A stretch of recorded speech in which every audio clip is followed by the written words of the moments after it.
wabarakatuh. Yang terhormat kepada Bu Dewi Cahyani Pangestuti selaku dosen pengampu mata kuliah Manajemen Keuangan Internasional dan teman-teman sekalian. Di sini kami dari kelompok 11 akan memaparkan hasil diskusi dari kelompok kami yang berjudul Penganggaran Modal Internasional. Sebelum itu, izinkan kami memperkenalkan diri terlebih dahulu dengan saya sendiri Dinda Saputri dan rekan saya Samuel Karyawan Wiryandi dan Evriana Nurmaida.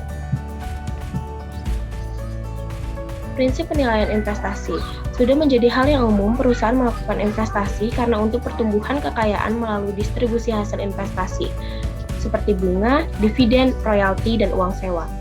Untuk apresiasi nilai investasi dan hubungan dari perdagangan. Penilaian investasi internasional dan penilaian investasi domestik pada umumnya sama, karena perhitungannya sama-sama dengan menggunakan NPV, Net Present Value, dan APV, Adjusted Present Value. Maka dari itu, perusahaan multinasional harus melakukan estimasi aliran kas, menentukan tingkat keuntungan yang disyaratkan, dan menghitung NPV perusahaan tersebut. Langkah untuk menilai investasi domestik, yang pertama menganalisis aliran kas yang diperlukan dalam investasi dan kas masuk di masa yang akan datang dari investasi tersebut. Kedua, menghitung tingkat keuntungan dari biaya modal untuk investasi tersebut yang akan digunakan sebagai discount rate untuk menghitung present value aliran kas tersebut. Ketiga, menghitung layak atau tidaknya investasi dengan beberapa metode seperti net present value, internal rate of return, modif internal rate of return, atau biasa disebut payback period. Menaksir aliran kas, proyeksi penjualan dan harga yang diperoleh dari bagian pemasaran, proyeksi biaya operasi diperoleh dari bagian akuntansi biaya, produksi serta bagian lainnya yang terkait dari proyeksi aliran kas keluar yang berkaitan dengan produk-produk baru diperoleh dari bagian produksi. Di sini, peranan manajemen keuangan sangat dibutuhkan untuk mengkoordinasikan seluruh informasi dari berbagai departemen yang ada dan mengendalikan proses estimasi untuk upaya meyakinkan bahwa bagian atau individu di dalam perusahaan menggunakan metode secara konsisten dengan asumsi yang rasional. Di bawah ini, beberapa hal yang harus diperhatikan dalam memperkirakan aliran kas dari suatu proyek. Yang pertama, penjualan dalam sebuah perusahaan. Apabila perusahaan tersebut mendirikan pabrik di wilayah Asia, perusahaan tersebut pasti mempunyai kesempatan untuk meningkatkan daya saing di wilayah tersebut. Posisi itulah yang membuat kemungkinan penjualan akan lebih meningkat di masa yang akan datang. Kedua, kanibalisasi. Produk termasuk ke dalam item yang relevan. Pada umumnya, jika produk baru diluncurkan, sebagian pembeli potensial langsung meninggalkan produk lama dan beralih ke produk baru tersebut. Ketiga, biaya kesempatan. Biaya kesempatan merupakan biaya yang relevan, bukannya biaya historis. Keempat, harga pasar. Jika perusahaan melakukan transaksi internal, harga transfer akan mendistorsikan analisis. Dan yang terakhir, fee, royalti, dan lisensi bisa dibebankan oleh kantor pusat atau proyek. Bagi proyek fee semacam itu merupakan biaya tetapi merupakan aliran kas masuk bagi kantor pusat. Evaluasi kelayakan investasi. NPV, Net Present Value. Metode terbaik untuk menghitung evaluasi kelayakan investasi adalah NPV. Dengan rumus, NPV sama dengan min CO TI sama dengan 1 CI per 1 plus I pangkat 1. Di mana CO pengeluaran investasi awal, CI kas masuk untuk periode I dari periode 1 sampai dengan periode T yaitu akhir periode, T umur periode, dan I biaya modal. Yang kedua, metode APV, Adjusted Present Value. Alternatif dari metode NPV, enggan biaya modal rata-rata tertimbang adalah menggunakan metode APV, dan metode ini bisa dituliskan sebagai berikut. Berikut rumus dari APV, bisa kalian lihat di layar, di mana CO pengeluaran investasi awal, CI aliran kas masuk periode I sama dengan 1 sampai 1 sama dengan T. LI pembayaran bunga pada periode I, DI depresiasi pada periode I, SI subsidi pada periode I, KS biaya modal saham 100%, KD sama dengan biaya modal utang. Dengan menggunakan metode APV, perusahaan tidak perlu mengidentifikasikan satu persatu efek dari keputusan pendanaan. Jika resiko proyek berubah-ubah selama usia proyek tersebut, maka tentunya biaya modal akan juga berubah. Pada kondisi ini, menghitung efek keputusan pendanaan secara langsung akan lebih praktis dengan menggunakan metode APV. Apabila tingkat jumlah hutang dapat diprediksi dengan baik, maka maka metode APV cukup praktis untuk digunakan. Begitupun sebaliknya, jika jumlah utang sulit diprediksi, maka metode APV juga sulit digunakan. Berikutnya akan dijelaskan oleh teman saya, Evriana.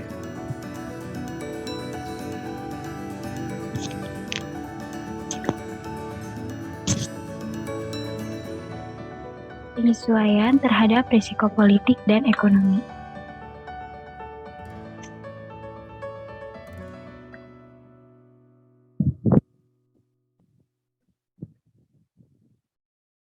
Risiko negara meliputi risiko politik dan risiko ekonomi yang akan menimbulkan dampak negatif terhadap operasi pada suatu negara.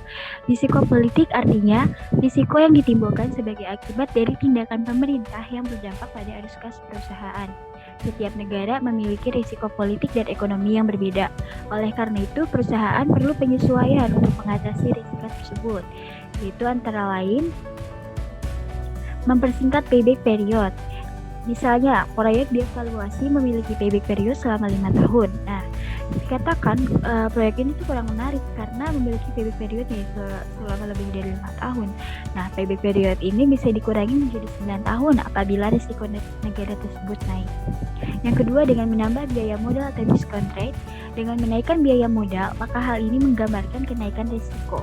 NPV akan menurun apabila discount rate lebih tinggi. Menyesuaikan aliran kas. Informasi pengaruh risiko terhadap biaya modal dianggap lebih buruk daripada terhadap aliran kas. Dalam praktik, pendekatan mempersingkat payback period dan menambah diskon rate sering digunakan. Namun, kedua pendekatan ini dianggap kurang baik karena lemahnya landasan teoritis. Kedua pendekatan itu tuh si mempersingkat payback period sama menambah biaya modal atau discount rate itu beranggapan bahwa semua periode risiko aliran kasnya itu sama. Padahal dalam kenyataannya setiap periode aliran kasnya berbeda. Jadi menyesuaikan aliran kas dianggap menjadi pendekatan yang lebih kuat. Selanjutnya, evaluasi investasi internasional. Investasi internasional adalah alat pembayaran luar negeri yang tidak merupakan bagian dari kekayaan devisa Indonesia. Dengan persetujuan pemerintah, digunakan untuk pembiayaan perusahaan di Indonesia. Investasi internasional di Indonesia dapat dilakukan dalam dua bentuk. Yang pertama, investasi portofolio. Yang kedua, investasi langsung. Investasi portofolio ini dilakukan melalui pasar modal dengan instrumen surat berharga seperti saham dan obligasi. Sedangkan investasi langsung dikenal dengan penanaman modal internasional, yaitu berbentuk investasi dengan jalan membangun, membeli total atau mengakuisisi perusahaan. Dampak positif investasi internasional terhadap perekonomian Indonesia. Yang pertama, masuknya modal baru untuk pembangunan. Kedua, penambahan devisa negara. Ketiga, penyerapan tenaga kerja. Keempat, berpengalaman di bidang teknologi. Kelima, berpengalaman dalam perdagangan internasional, yaitu ekspor-impor. Dan yang terakhir, adanya pemasukan negara berupa pajak penghasilan dari berdirinya perusahaan baru. Selain dampak positif, ada juga dampak negatif yang ditimbulkan dari investasi internasional terhadap perekonomian Indonesia. Yang pertama, kebijakan manajemen sesuai dengan perusahaan internasional. Yang kedua, perusahaan tidak diketahui sehat atau tidaknya. Yang ketiga, menimbulkan dampak lingkungan dan sosial. Yang keempat, diskriminasi pendapatan antara pegawai internasional dan pegawai lokal. Yang kelima, perusahaan internasional akan menguasai pasar lokal. Dan yang terakhir, yaitu memperburuk neraca pembayaran. Perhitungan aliran kas. Dalam menghitung aliran kas ialah dengan menambah keuntungan bersih setelah pajak dengan pengeluaran tidak tunai. Atau keputusan investasi yang dilakukan perusahaan akan menentukan apakah suatu investasi layak dilaksanakan oleh perusahaan atau tidak. Dalam perhitungan aliran kas ini memiliki 3 komponen. Komponen yang pertama yaitu penjualan. Suatu investasi akan membuka kesempatan baru atau likuiditas tambahan yang tidak akan diperoleh jika investasi tidak dilakukan. Yang kedua, biaya operasional, yaitu biaya yang sudah pasti harus dikeluarkan oleh perusahaan dalam melakukan berbagai kegiatan perusahaan seperti biaya penjualan, administrasi, dan lain-lain. Yang ketiga, ada peramalan kurs, yaitu sebuah perjanjian yang dikenal sebagai nilai tukar mata uang terhadap pembayaran saat ini atau di kemudian hari antara dua mata uang masing-masing negara atau wilayah.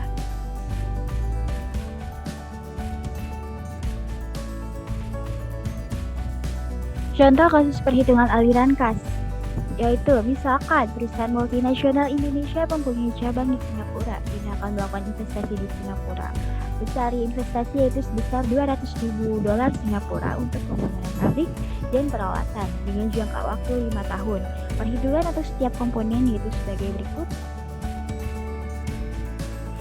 Untuk soalnya yang pertama ada penjualan. Penjualan tahun pertama diperkirakan 1.000 unit dengan pertumbuhan sekitar 10% per tahunnya. Harga per unitnya yaitu sebesar $50 Singapura dan harga diperkirakan mengalami pertumbuhan sesuai dengan inflasi di Singapura yaitu sebesar 5% per tahunnya. Lalu ada biaya operasional yaitu modal kerja ditentukan 30% dari penjualan. Tapi 10%-nya itu utang dagang, jadi kebutuhan modal kerja bersihnya yaitu sebesar 20% dari penjualan. Ya, selanjutnya ada investasi modal kerja pada tahun pertama yaitu sebesar $10.000 Singapura dan tahun kedua sebesar $11.550 Singapura. Dengan demikian, investasi modal kerja yang diperlukan pada tahun kedua yaitu selisih antara investasi modal kerja pada tahun pertama dan kedua yaitu sebesar $1.550. Nah, modal kerja kemudian bisa kembali pada akhir periode sebesar $17.796 Singapura.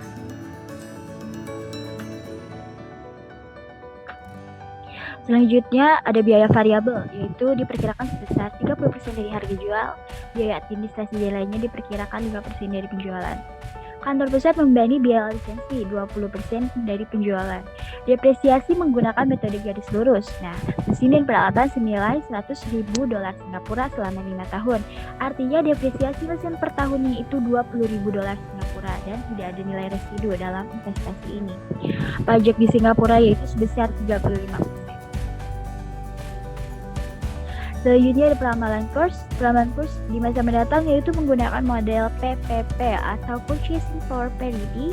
Kurs spot saat ini atau awal tahun yaitu sebesar Rp3.000 per dolar Singapura. Inflasi di Indonesia diperkirakan 10% per tahun. Kurs di masa mendatang dihitung sebagai berikut. Jadi untuk cara menghitung kursnya yaitu sebesar 3.000 dikali 1,1 dibagi 1,5 dipangkatkan dengan T. T itu adalah tahun. Misalkan kalau untuk mencari tahun pertama berarti T-nya 1, pangkat 1. Untuk mencari tahun kedua berarti pangkatnya 2. Nah, untuk tahun pertama yaitu seperti itu cara perhitungannya 3.000. Jadi kita kalikan dulu, kita bagi dulu 1,1 dibagi 1,5 yang mana hasilnya dipangkatkan 1 lalu baru dikalikan dengan 3.000. Hasilnya 3.143.000. Nah, ini adalah jawaban dari soal tadi. Kita jelasin untuk perhitungan aliran kasnya. Nah, untuk penjualan tadi sudah ditetapkan, yaitu pada tahun pertama sebesar 1.000 dan mengalami kenaikan setiap tahunnya sebesar 10%. Berarti tahun kedua itu 10% dari 1.000, yaitu kan 100 ditambah 1.000 berarti 1.100. Begitupun selanjutnya sampai tahun kelima. Untuk harga juga ditetapkan, yaitu pada tahun pertama itu sebesar 50 lalu mengalami kenaikan sebesar 5% per tahunnya. Selanjutnya sampai tahun kelima. Ya, berarti tahun kedua 5% dari 50, berarti tambah 50 menjadi 53. Terus selanjutnya itu penjualan dalam dolar Singapura. Dengan cara mencarinya yaitu penjualan per unit dikali harganya per unit. Yaitu 1.000 dikali 50 sama dengan 50.000. Begitupun tahun kedua 3, 4, dari 5. Lalu ada biaya variabel per unit yaitu sebesar 30% dari harga. Ya, berarti 30% dari harga per unitnya yaitu 50, berarti hasilnya 15. Begitupun selanjutnya pada tahun kedua sampai kelima.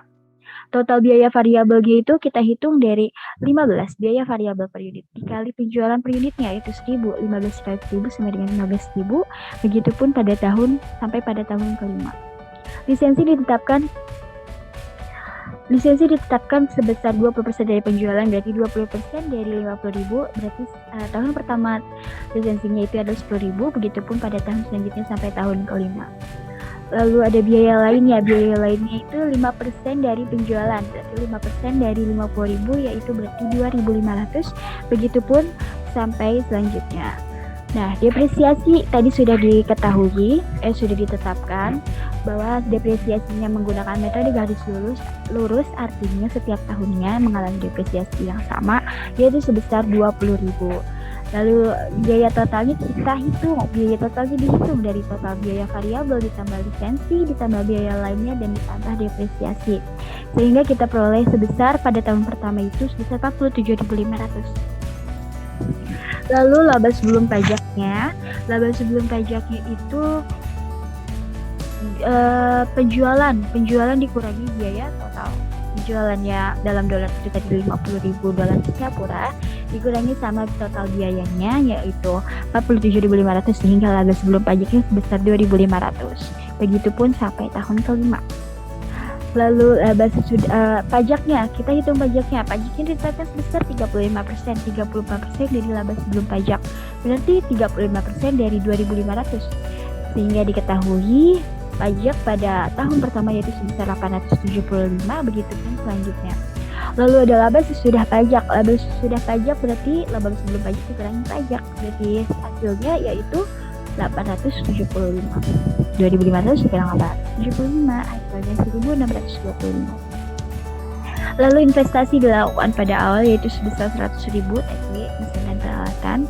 Nah, makanya untuk di aliran kasnya di sini minus karena kita melakukan investasi. Lalu ada modal kerja. Modal kerjanya itu diperoleh dari 20% dari penjualan tadi sudah ditetapkan, berarti 20% dari 50.000 berarti 10.000, begitupun pada tahun kedua sampai kelima. Investasi modal kerjanya kita tahu dari selisihnya tadi. Investasi modal kerjanya yaitu 10 dari misalnya yang 0, yang di kolom 0 ini berarti 0 dikurangin 10.000 pada tahun pertama, berarti pada tahun ke-0 itu investasi modal kerjanya minus 10.000. Dan untuk tahun pertama berarti 10.000 dikurang 11.550 berarti yang dibutuhkan 1.550. Begitupun sampai tahun selanjutnya. Nah, untuk aliran kasnya, aliran kas ini diperoleh dari laba sesudah pajak ditambah depresiasi, ditambah investasi modal kerja. Sehingga pada tahun pertama diperoleh aliran kasnya itu dalam dolar Singapuranya sebesar 20.075. Begitupun selanjutnya. Lalu lalu untuk kita menghitung kursnya sudah ditetapkan tadi. Caranya untuk yang tahun pertama yaitu sebesar 3.000 sudah ditetapkan ya. Lalu selanjutnya 3.143 itu pakai cara yang sudah dijelaskan pada slide sebelumnya. Lalu aliran kas dalam rupiah, sehingga aliran kas dalam rupiah ini kita peroleh dari aliran kas dalam dolar Singapura dikalikan dengan kursnya. Pada tahun pertama berarti 20.075 dikali 3.143 sehingga diperoleh 63.093 juta sebenarnya, tapi dalam ribunya ini dalam ribu ya teman-teman. Di sini saya akan melanjutkan materi kita yang sudah dibahas sebelumnya, yaitu di sini ada evaluasi dengan metode WACC. Di sini ada beberapa para ahli yang menjelaskan tentang metode WACC. Yang pertama adalah Tambiah tahun 2021 mengemukakan bahwa biaya modal rata-rata tertimbang atau WACC adalah metode yang sangat sering digunakan dalam manajemen keuangan internasional. Untuk dapat menghitung WACC, banyak langkah yang harus diselesaikan. Lalu yang kedua, menurut Burgess tahun 2021, WACC dihitung sebagai rata-rata tertimbang dari biaya ekuitas dan biaya utang. Untuk proyek non-ekuitas dan bebas utang, data publik dapat digunakan untuk memperkirakan WACC. Lalu di sini ada rumus perhitungan WACC. WACC sama dengan KE dikali E dibagi E tambah D ditambah KD dikali 1 dikurang T dikali D per E tambah D, di mana KE sendiri merupakan cost of equity, E merupakan market value of equity, KD merupakan pre-tax cost of debt, lalu ada T yang merupakan tax rate, dan D merupakan market value of debt. Selanjutnya adalah evaluasi dengan metode ANPV. Menurut Beckert dan Hodrick, metode ini menyebutkan bagaimana menilai profitabilitas perusahaan pada masa depan. Metode ANPV ini bisa digunakan pada penganggaran modal saat perusahaan membentuk keputusan investasi, memilih proyek penilaian internasional, serta untuk menentukan apakah proyek tersebut berguna bagi perusahaan.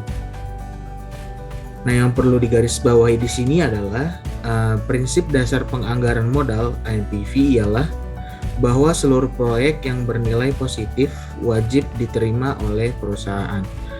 Karena diasumsikan bahwa proyek yang bernilai positif akan menambah nilai guna perusahaan atau terdapat nilai manfaat dalam proyek tersebut. Lalu selanjutnya menurut Beckert dan Hodrick, langkah-langkah dalam menentukan NPV adalah sebagai berikut. Step yang pertama adalah discount the cash flows of the all equity firm. Langkah pertama dalam menurunkan atau mendiskonkan nilai NPV adalah menghitung nilai sekarang bersih atau net present value dari proyek arus kas di bawah skenario hipotetis, di mana proyek tersebut dibiayai sepenuhnya dengan ekuitas. Pendapatan dan biaya harus diukur berdasarkan arus kas tambahan setelah pajak. Semua uang tunai harus diukur dalam mata uang yang sama, dan tingkat diskonto harus sesuai untuk mata uang denominasi arus kas tersebut. Step yang kedua adalah add the value of the financial side effects. Langkah kedua dari analisis ANPV menambahkan net present value of financial side effects atau NPVF yang muncul dari penerimaan proyek. Biasanya, efek ini muncul disebabkan oleh hal-hal sebagai berikut. Yang pertama, biaya penerbitan surat berharga. Yang kedua, pengurangan pajak terkait dengan jenis instrumen pembiayaan yang digunakan, termasuk di dalamnya pengurangan pajak atas bunga yang dibayarkan atas utang. Yang ketiga adalah biaya kesulitan keuangan. Dan yang terakhir adalah pembiayaan bersubsidi dari pemerintah. Lalu step yang ketiga ada value any real option atau RO.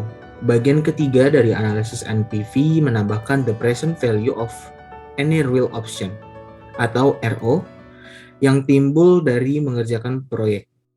Meskipun real option dapat dianggap sebagai bagian dari cash flows of the all equity firm, tetapi opsi tersebut seringkali sulit untuk diukur.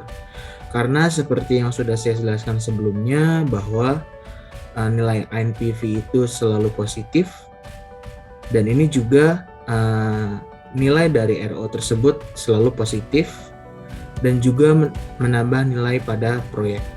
Oleh karena itu, nilai the present value of any real option atau RO dengan NPV selalu berhubungan erat. Lalu selanjutnya ada studi kasus metode WACC pada perusahaan Kohler Company. Di sini dijelaskan bahwa Kohler Company menerbitkan 1 juta lembar saham biasa dengan harga saham $25 per lembar. Saham saat ini diperdagangkan pada tingkat harga $30 per saham. Tingkat bebas risiko 4%, premi risiko pasar 8%. Perusahaan memiliki koefisien beta sebesar 1,2. Lalu selama beberapa tahun menerbitkan 50.000 obligasi dengan harga $1.000 dengan membayar kupon 10% setiap tahun yang jatuh tempo dalam kurun waktu 20 tahun. Obligasi saat ini diperdagangkan pada tingkat harga $950. Jika tarif pajak 30%, maka hitunglah WACC. Untuk menentukan WACC, rumus yang pertama adalah, kita harus menentukan the current market value of equity, yaitu 1 juta dikali dengan $30. 1 juta seperti yang sudah dijelaskan di soal, yaitu perusahaan Kohler menerbitkan 1 juta lembar saham dikali dengan $30 karena harga saham saat diperdagangkan. Sehingga 1 juta dikali $30 sama dengan 30 juta.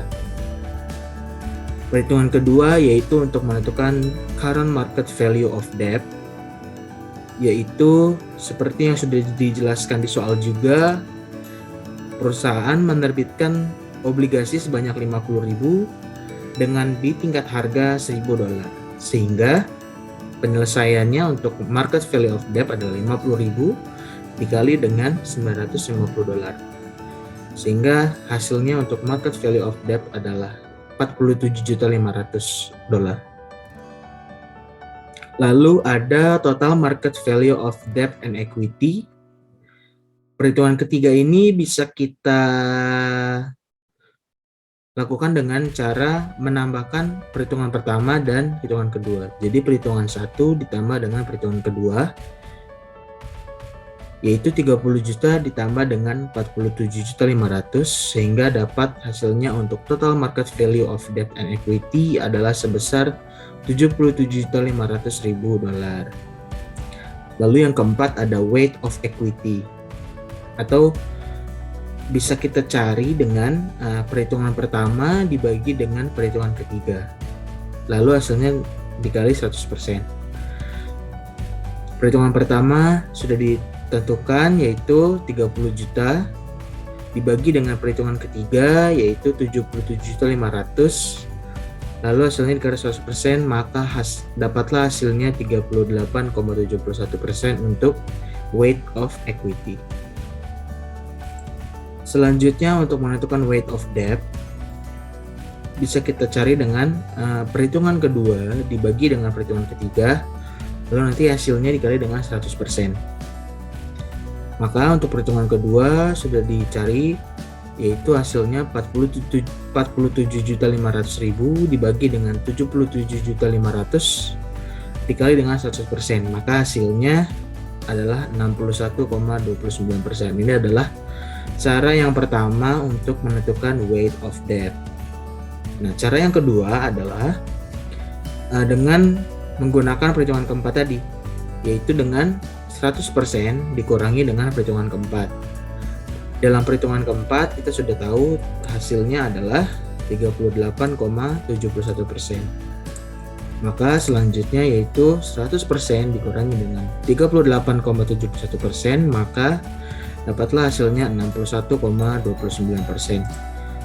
Perlu diingat bahwa cara yang pertama ini dengan cara yang kedua harus hasilnya sama, ya.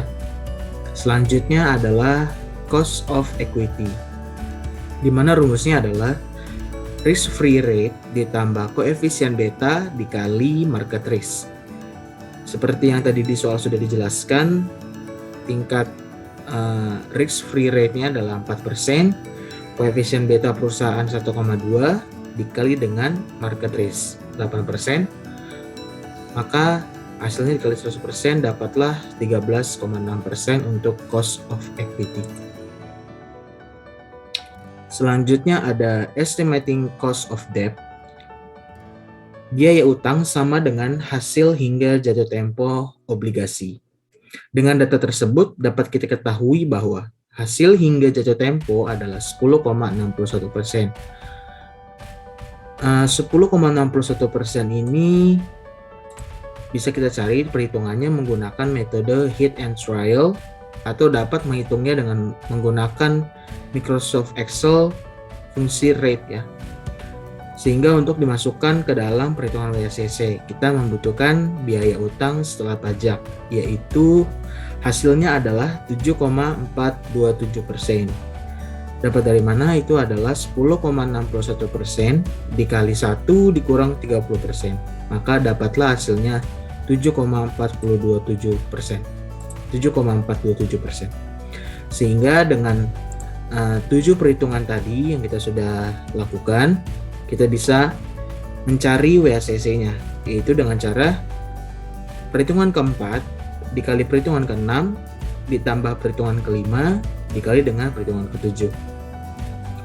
Perhitungan keempat tadi sudah kita cari, hasilnya adalah 38,71% dikali dengan perhitungan keenam 13,6% ditambah dengan perhitungan kelima yaitu 61,29% dikali dengan perhitungan ketujuh 7,427%, sehingga dapatlah hasilnya 9,8166%, atau kita bulatkan sehingga menjadi 9,82%. Selanjutnya ada studi kasus metode ANPV atau Adjusted Net Present Value pada perusahaan Italia Vincenzo Uno. Nah, di sini diperkirakan perusahaan Italia Vincenzo Uno mempunyai data cash flow sebagai berikut. Ada annual revenue, annual cost, operating income, ada tax rate juga, corporate tax, sama after tax profit. Nah, untuk mencari operating income itu adalah mengurangi dari annual revenue dikurang annual cost. Jadi 1 juta dikurang 600.000, dapatlah operating income sebesar 400.000. Lalu operating income dikurangi dengan tax rate, corporate tax, maka dapatlah after tax profit. Sehingga 400.000 dikurangi 136.000 sama dengan 264.000. Itu kita dapat untuk nilai present value perusahaan. Nah, di sini jika discount rate untuk project tersebut adalah senilai 10%, maka tentukanlah nilai present value. Nah, tadi sudah kita cari nilai present value adalah 264.000 dibagi discount rate-nya 10%, maka 0,10. Jadi 264.000 dibagi 0,10, maka dapat hasilnya 2.640.000 untuk nilai present value. Dan selanjutnya diperkirakan juga initial investment required to generate this cash flow is 2.750.000. Jadi diperkirakan nilai investasi yang dibutuhkan untuk cash flow tersebut adalah 2.750.000, sehingga ANPV untuk project Vincenzo Uno ini bernilai negatif. Karena kenapa? Kita kurangkan 2.640.000 dikurang dengan nilai investasi required to generate this cash flow-nya yaitu 2.750.000, sehingga hasilnya negatif 110.000. Nah, karena nilai ANPV-nya ini merupakan negatif, jadi sebaiknya perusahaan tidak mengambil proyek tersebut atau tidak melanjutkan proyek tersebut lagi karena tidak ada nilai tambah atau nilai guna yang signifikan bagi perusahaan, sehingga dapat ditarik kesimpulan bahwa nilai akhir ANPV Vincenzo Uno Project menunjukkan angka negatif yaitu di minus 110.000, sehingga seperti yang tadi saya sudah jelaskan, proyek tersebut tidak dapat dilaksanakan atau tidak dapat diterima oleh perusahaan dikarenakan tidak adanya profit atau manfaat yang dihasilkan oleh proyek tersebut. Nah, jadi nilai akhir ANPV-nya proyek tersebut adalah negatif. Jadi perusahaan sebaiknya tidak melanjutkan proyek tersebut karena kita asumsikan tidak ada nilai guna atau manfaat yang dihasilkan oleh proyek tersebut. Nah, sekian presentasi dari kelompok kami, kurang lebihnya mohon maaf. Kalau ada salah kata, wassalamualaikum warahmatullahi wabarakatuh.